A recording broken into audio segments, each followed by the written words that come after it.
안녕하세요. 책 읽어주는 남자 채널 북스입니다. 오늘 소개드릴 책은 나의 실패에 축배를 들어라 라는 책입니다. 김서국 저자, 북랩 출판입니다. 승승장구라는 사자성어가 있습니다. 싸움에 이긴 형세를 타고 계속 몰아치다 라는 뜻을 가진 사자성어입니다. 이를테면 이기고 또 이기는 것, 성공이 계속되는 그런 그 모습을 승승장구한다 라고 표현을 합니다. 그런데 살다 보면 사실 승승장구하는 일은 생각보다 쉽게 일어나지 않습니다. 승승장구를 하는 사람이 있더라 하더라도 그런 승리와 성공이 영원할 수는 없습니다. 어느 순간에는 실패의 순간이 당연히 있기 마련입니다. 인간이라면 누구나 성공을 하고 싶어 할 겁니다. 세상에 실패를 하고 싶어 하는 사람은 아마 없지 않을까 싶습니다. 성공을 하면 축하의 의미로 파티도 하고 건배도 하고 술잔을 나누고 이러죠. 성공이라는 게 기본적으로 기쁜 일이니까 당연한 일입니다. 그런데 이 책 나의 실패에 축배를 들어라는 실패에 축하의 잔을 들며 의미를 부여하는 그런 책입니다. 성공이 아니라 실패에 의미를 두는 그런 책입니다. 왜냐하면 실패란 것이 성공으로 가는 어떤 계단이기 때문이다. 네, 이런 내용을 이야기하여 주는 책이고요. 요즘 출판업계도 그렇고 전반적으로 보면 어떤 위로와 힐링의 메시지를 던지는 그런 책들이 참 많은 것 같습니다. 아무래도 세상 살아가는 게 점점 더 치열해지고 빡빡해지고 그러기 때문이 아닐까 싶습니다. 이 치열한 세상을 살아가는 우리에게 그 정도면 충분히 애썼다. 너는 이미 잘하고 있다. 이제는 좀 쉬어도 괜찮다. 이런 따뜻한 위로의 말들을 전하는 책들이 많습니다. 그런데 이 책은 색깔이 좀 다릅니다. 이를테면 당근을 주면서 좀 쉬라고 말하는 책이 아니라 채찍을 치면서 더 달릴 수 있다. 잠은 언젠가 지겹게 잘 때가 올 거다. 이런 강한 동기를 부여하는 그런 책이다 라고 정의할 수 있을 것 같습니다. 제일 처음에 승승장구라는 사자성어를 이야기를 드렸었는데 또 다른 사자성어를 빌어보자면 달리는 말에 채찍을 가한다 라는 뜻을 가진 주마가편이라는 사자성어가 어울리는 책이다. 이렇게 이야기를 하고 싶습니다. 이 책에서 그 많은 명언들이, 격언들이 인용이 되고 있는데 이 책에서도 인용하고 있는 프리드리히 니체의 말을 빌어서 이 책을 정의해보자면 나를 파괴하지 못하는 것은 무엇이든지 나를 강하게 만들 뿐이다.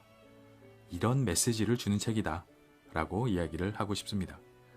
실패해도 좋으니까 계속 도전해라. 이런 이야기를 합니다. 아무튼 읽다 보면 정신이 번쩍 드는 책입니다. 실패를 해도 좋으니 계속 도전해라. 네, 이런 이야기를 하는 책입니다. 중요한 것은 실패가 계속 되더라도 좌절하지 않고 끈기 있게 계속 나아가는 것이다. 이런 이야기고요. 성공에서는 조금 배울 수 있지만 실패에서는 많은 것을 배울 수 있다. 이런 메시지를 주고 있습니다. 그 저자는 그 성공으로 가는 길을 등산하고 비유를 하고 있는데 저는 이 부분이 굉장히 와닿았고요. 너무 먼 곳을 바라보지 말고 순간순간에 충실하자. 이렇게 이야기합니다. 실패의 순간들을 참고 이겨내서 무언가를 얻을 수 있다면 많이 실패할수록 그만큼 많이 배우는 셈이다. 이런 논리가 됩니다. 그저 그 순간에 충실하면 되는 겁니다. 등산 이야기를 잠깐 드렸는데 높은 산에 오를 때 산 정상을 바라보면 까마득하죠. 저기까지 언제 가나? 라는 생각이 들지만 발밑에 돌뿌리, 나무뿌리 걸리지 않게 발밑만 내려다보면서 한 발자국 한 발자국 걷다 보면 어느새 산 정상에 올라와 있는 것과 같은 이치다. 네, 이런 비유를 들고 있습니다. 본문 중에 이 내용을 다룬 부분을 짧게 읽어봐 드리면 이렇습니다. 걷다 보면 머릿속에 그린 것은 아무 의미가 없습니다. 어느 방향으로 나아가고 있는지, 어느 위치에 있는지도 알 수가 없지요. 앞을 보고 걸을 수도 없습니다. 바닥이 워낙 울퉁불퉁해야지요. 앞에 내가 나아가야 할 길을 보고 걷다가는 넘어지기 십상입니다. 그래서 바닥만 보고 걷게 되지요. 바닥만 보고 당장 다음 디딜 발자리를 찾는 것에만 집중합니다. 끈질기게요. 그렇게 오랫동안 꾸준하다가 뒤를 한번 돌아보면 꽤 높이 올라와 있습니다. 네, 이렇게 표현을 하고 있습니다. 등산을 아주 높지 않더라도 등산을 해보신 분들이면 누구나 아마 공감하는 부분이라고 생각이 될 거고요. 다음 발 어디 디딜지만 보면서 가다 보면 어느새 이렇게 많이 올라왔네? 라고 뒤돌아보는 때가 있을 거다. 그런 이야기를 하고 있습니다. 이 책 나의 실패에 축배를 들어라를 지은 그 저자는 한의사이면서 보디빌더, 대회에도 참가하는 보디빌더시고 유튜브 채널도 운영하고 있고 그렇습니다. 이런 저자가 자신의 경험을 토대로 어떤 성공 철학을 정리한 책이다. 이렇게 볼 수 있습니다. 그 자신의 학창 시절 정도부터 재수하던 이야기, 그리고 한의대 생활 이야기, 또 군 생활 이야기, 전반적인 이런 경험담들을 바탕으로 지치지 않고 인생에 도전하는 이야기, 이런 이야기가 계속됩니다. 무언가를 하다가 실패할 수도 있지만 아무 일도 하지 않으면 아무 일도 일어나지 않는다. 이런 메시지를 주는 책입니다. 고민할 시간이 있으면 움직여라. 이렇게 강력한 동기를 부여해주고 있습니다. 물론 쉬운 일은 아닙니다. 모두에게 마찬가지입니다. 하지만 하다가 포기하는 일이 있더라도 우선은 시작하는 게 중요하지 않을까 생각을 해봅니다.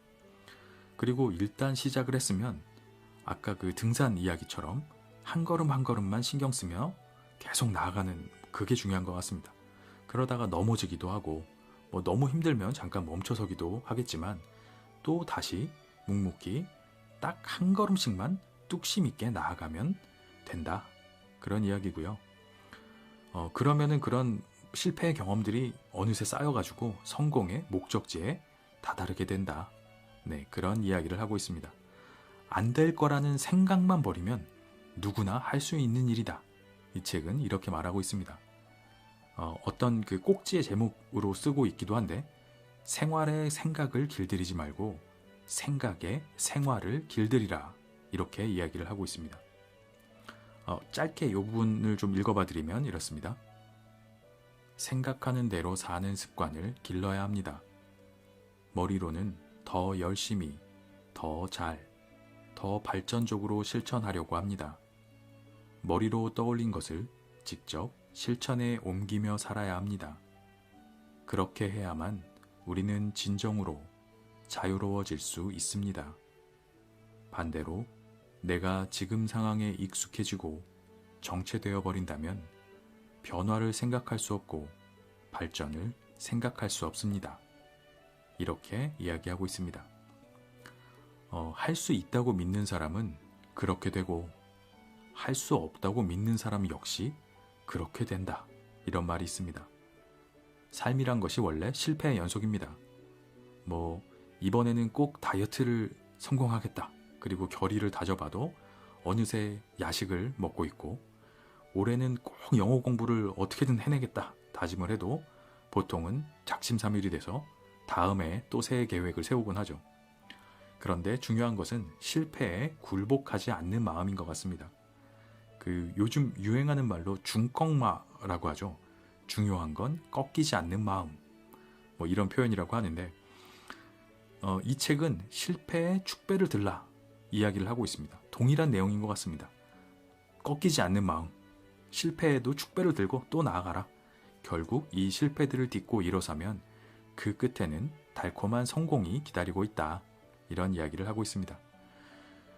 이 책에 또 좋았던 것 중에 하나가 이 매 꼭지들마다 마지막 부분에 그 성공과 실패에 관한 명언들이 한 두어 개씩 계속 실려 있는데 그냥 요것만 읽어도 굉장히 좋은 동기부여가 됩니다.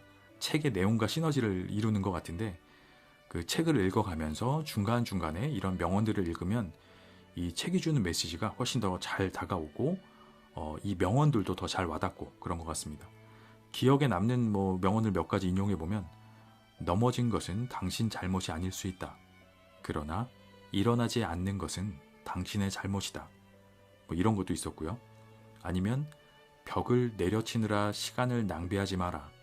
그 벽이 문으로 바뀔 수 있도록 노력하라. 이런 명언도 있었습니다. 다 구구절절 다 명언이죠. 한 문장 한 문장 그냥 읽는 것만으로도 어떤 삶에 아주 의욕이 생기는 그런 이야기들입니다.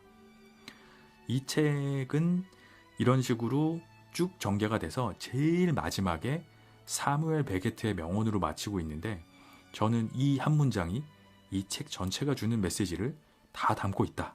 이런 생각이 들어서 한번 읽어봐 드리면 이렇습니다. 또 실패했는가? 괜찮다. 다시 실행하라. 그리고 더 나은 실패를 하라. 사무엘 베게트. 네, 이런 문장으로 마무리를 하고 있는데 그냥 굳이 부연 설명이 필요 없는 말이라고 생각이 되고요. 전반적으로 읽고 나면 정신이 번쩍 드는 책이다. 이렇게 소개를 드리고 싶습니다. 인생이 조금 요즘에 좀 느슨해졌다라고 느끼시는 분들이 있다면 아마 굉장히 좋은 자극이 되실 거라고 생각이 되고요. 또 무언가를 맹렬하게 준비하는 시기에 수험생들, 학생들, 아니면 취준생분들, 고시생들 이런 분들이 읽으시면 결의를 한 번 더 다질 수 있는 책이라고 생각이 됩니다. 읽어보시기를 추천드리는 책입니다. 나의 실패에 축배를 들어라. 김석욱 지음 북랩. 머릿말. 세상의 어떤 것도 완전히 틀린 것은 아니며 정지된 시계조차도 하루 두 번 옳다. 파올로 코엘류. 제가 살아오면서 했던 일, 느꼈던 점, 생각하는 바에 대해 최대한 포장 없이 솔직하게 써내려가려 합니다. 그에 앞서 정지된 시계조차도 하루 두 번 옳다는 파울루 코엘류의 말을 빌리고 싶습니다. 실패로만 가득 차 있는 이야기지만 실패한 삶을 살아가고 있는 것은 아니라는 것을 말하고 싶었습니다. 저는 제 기준에서 실패만 해왔습니다. 초등학생 시절 힘들게 준비했던 태권도 시합에 나가 1라운드에 KO패를 당했고, 중학생 시절 한 번만이라도 성적으로 이겨보고 싶던 친구를 끝내 이기지 못했고, 원하는 고등학교에 진학하지 못했고, 가고 싶던 대학교에 진학 실패를 했고, 재수 후 또 실패를 했고, 첫 보디빌딩 시합에 나가 예선 탈락을 했습니다. 이런저라도 완전히 틀린 것은 아닙니다. 저는 최소한 실패라도 했습니다. 도전을 해야 실패를 할 수 있습니다. 도전하지 않으면 실패조차 못합니다. 저는 제가 해낸 실패가 자랑스럽습니다. 무언가를 하기로 마음먹었고 그것을 위해 헌신했습니다. 원하는 만큼은 얻지 못했습니다. 그렇지만 무언가를 얻었습니다. 실패는 모든 것을 잃는 것이 아닙니다. 생각했던 것보다, 꿈꾸었던 것보다 조금 적게 얻은 것입니다. 가만히 있으면 반이라도 간다. 아닙니다. 가만히 있으면 뒤처집니다. 도태됩니다. 모든 것은 앞으로 나아가고 있습니다. 넘어질지라도 앞으로 나아가던가, 넘어질까 두려워 가만히 있다 뒤처지던가. 이 책은 달리다가 넘어졌지만 뒤돌아보니 그전보다는 앞으로 와 있었던 제 경험들에 대한 이야기입니다. 변화가 힘들어 정체되어 있는 분들, 나태해져 있는 분들께 조금이나마 도움이 되었으면 하는 바람에서 시작합니다. 다소 표현이 과격할 수 있겠습니다. 스스로에게 기대하는 바가 많고 현실은 이를 따라오지 못하니 자신에게만은 좀 과격해지는 편입니다. 그것이 반영되었다 생각해 주시고 너그러이 이해해 주시면 감사하겠습니다. 우리가 이룬 것만큼 이루지 못한 것도 자랑스럽습니다. 스티브 잡스. 저는 제 인생에서 실패를 여러 번 거듭하였습니다. 그리고 또 실패하였습니다. 그리고 그게 제가 바로 성공을 한 이유입니다. 마이클 조던. 프롤로그. 한 스님께서 이렇게 말씀하셨다고 합니다. 자존감이 떨어지는 이유는 나의 존재가 다른 사람보다 못해서가 아니라 환상 속의 자신을 너무 높이 평가해서 그래요. 내가 바라는 나는 아나운서만큼 말도 잘해야 하고 모델만큼 몸매도 좋아야 하는 거죠. 그러니 진짜 현실의 나를 보면 못마땅하고 그게 더 심해지면 본인이 꼴보기 싫어지면서 자신을 없애버리고 싶은 마음도 드는 거예요. 자존감을 회복하는 방법은 나의 능력을 키우는 게 아니라 환상의 나를 버리는 거예요. 저는 이 스님께 배운 점도 많고 존경합니다만 위의 내용은 아무래도 받아들일 수 없었습니다. 환상 속의 자신을 버리면 내가 되고 싶어하는 나의 모습을 포기하면 나는 거기까지입니다. 자존감이 회복되는 것이 아니라 내가 나의 발전 동기를 스스로 포기해버리는 것입니다. 내 목표를 끌어내려서 현재 수준에 맞춰버리는 거죠. 그러면 앞으로 더 나아질 필요가 없죠. 발전할 수 있는 기회를 버리고 정체된 것을 당연하게 받아들이는 태도입니다. 고이면 썩습니다. 자존감을 높이는 방법은 내 목표를 버리는 것이 아닙니다. 내 목표를 치열하게 쫓는 것입니다. 계속 움직이며 변화해야 합니다.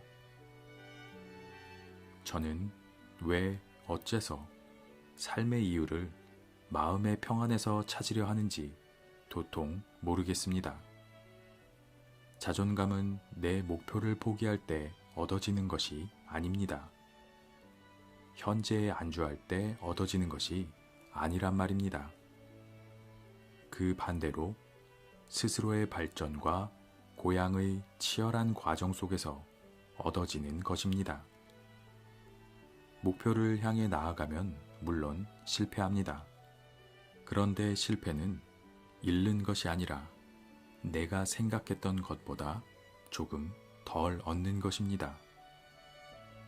원하는 만큼은 아니더라도 이렇게 조금씩 얻어가야지만 스스로를 사랑하는 방법을 배울 수 있습니다.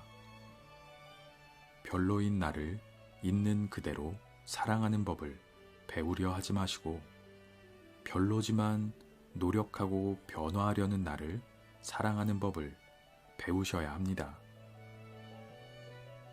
노력하고 변화하려는 나는 실패합니다.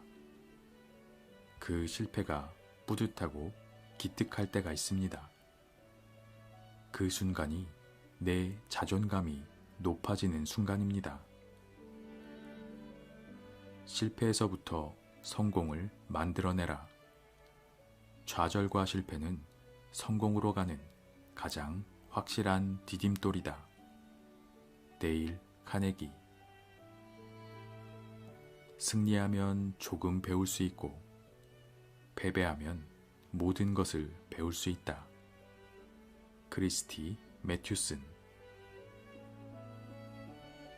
영장. 나는 어떤 사람이 되고 싶은가? 나는 어떤 사람인가? 심리 테스트라며 좋아하는 동물을 고르라고 한 뒤 곰을 고른 당신은 뭐뭐한 사람입니다. 참 재밌습니다. 또 이런 글귀들을 자주 봅니다. 지금은 초라하고 볼품없고 해낸 것도 없지만 사실 넌 우주만큼 대단한 사람이야. 정말 그럴까요? 착한 사람이라서 선행을 많이 베푼 게 아니라 선행을 많이 베풀다 보면 착한 사람이 됩니다. 타고난 체력이 좋아서 운동을 많이 하는 것이 아니라 운동을 많이 하다 보니 체력이 좋아진 것입니다. 아는 게 많아서 공부를 많이 하는 것이 아니라 공부를 많이 해서 아는 것이 많은 것입니다. 훌륭한 사람이라서 좋은 일을 많이 한 게 아니라 좋은 일을 많이 했기 때문에 훌륭한 사람인 것입니다. 내가 게으르다 생각이 들면 난 원래 태생이 게을러 라는 말로 스스로를 포기하지 말아야 합니다. 내가 게으르면 새벽에 일어나서 운동을 나가면 됩니다. 난 원래 멍청하다. 그럼 공부를 하면 됩니다. 아무것도 하지 않고 나는 훌륭하다, 아름다운 존재다 할 수 없습니다. 해서는 안 됩니다. 희망과 행복 둘 다 좋은 단어지만 아주 다릅니다. 저는 행복한 사람이기보다도 희망찬 사람이 되고 싶습니다. 희망은 고통과 인내 속에 피어납니다. 고3 열심히 공부하던 나는 행복하진 않았지만 희망에 차 있었습니다. 국가고시 준비하던 시절 저는 행복하진 않았지만 희망에 차 있었고 보디빌딩 시합을 준비하던 나도 행복하진 않았지만 희망에 차 있었습니다. 희망은 지금보다 나은 미래를 기대할 수 있는 현재에서 피어납니다. 노력이 있어야만 희망이 생깁니다. 언제나 노력하는 삶 속에서 더 나은 미래를 그릴 수 있는 사람이었으면 좋겠습니다. 행복도 좋습니다. 대학교에 붙었을 때, 국가고시 합격했을 때, 대회에서 입상했을 때, 그리던 그림이 완성되었을 때, 월급을 받았을 때입니다. 행복한 순간은 미래가 떠오르지 않죠. 그 순간에 취해버리기 때문입니다. 행복의 순간에는 치열한 노력이 없습니다. 노력이 없으면 미래는 점점 불투명해집니다. 행복한 순간에 오래 취해 있으면 괜히 걱정이 스멀스멀 생겨나는 이유입니다. 저는 행복보다 희망을 더 좋아합니다. 누군가 당신은 무엇을 위해 살아가나요? 물었을 때 희망을 위해 살아갑니다. 라고 대답할 수도 있을 것 같습니다. 1. 삶의 궁극적인 목표는 무엇인가? 삶의 궁극적인 목표가 무엇인가요? 딱히 새로운 대답을 하고 싶어도 행복밖에는 떠오르지 않습니다. 사회적 성공, 훌륭한 몸, 높은 성적, 최고의 배우자. 물론 좋지만 궁극적 목표라고 하기는 모자라죠. 그래서 꺼내는 답이 행복입니다. 정말 내 삶의 궁극적 목표를 행복이라는 단어로밖에 표현하지 못할까 고민하다 내린 결론을 소개하고 싶습니다. 행복을 느끼기보다 살아있음을 느껴야 합니다. 살아있음을 느낀다는 것은 무엇일까요? 오직 살아있기 때문에 할 수 있는 일을 하면 살아있음을 느낄 수 있습니다. 생명이 있다면 외부 환경 변화, 자극에 대해 능동적으로 반응할 수 있어야 합니다. 예를 들어 날씨가 추워지고 바람이 많이 부는 계절이 오면 사람들은 바들바들 떱니다. 나무는 잎을 떨어뜨리고요. 그러면 돌멩이는 어떤가요? 날씨가 더워지고 비가 많이 내리는 계절이 오면 사람은 땀을 흘립니다. 나무는 잎이 자라나게 하고 풍성해집니다. 그러면 돌멩이는 어떤가요? 물론 찬바람에 차가워지고 햇살에 뜨거워지고 그러기는 하겠죠. 하지만 그것이 돌멩이가 능동적으로 차가워지고 뜨거워진 것이 아니라는 거죠. 1차원적인 능동적 반응이긴 하지만 살아있기 때문에 할 수 있는 능동적 반응은 다릅니다.